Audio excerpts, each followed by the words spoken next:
Vikrama Simhapuri university 12వ స్నాతకోత్సవానికి విచ్చేసిన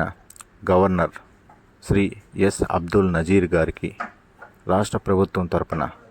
అపూర్వ స్వాగతం పలికిన రాష్ట్ర దేవాదాయ శాఖ మంత్రి శ్రీ ఆనం రామనారాయణ రెడ్డి గారు. ఈ కార్యక్రమంలో గవర్నర్ గారికి స్వాగతం పలికిన వారిలో నెల్లూరు పార్లమెంటు సభ్యులు శ్రీ వేమిరెడ్డి ప్రభాకర్ రెడ్డి గారు, జిల్లా collector Himanshu Shukla, incharge SP Harshavardhan Raju గారు, జిల్లా పరిషత్ చైర్పర్సన్ ఆనం అరుణమ్మ గారు, ఎమ్మెల్సీ బీదా రవిచంద్ర గారు,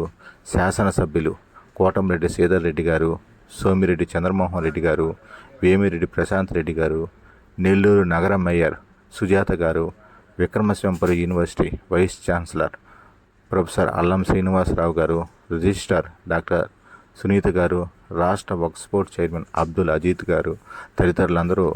రాష్ట్ర గవర్నర్ శ్రీ ఎస్ అబ్దుల్ నజీర్ గారికి ఘన స్వాగతం పలికిన వారిలో ఉన్నారు.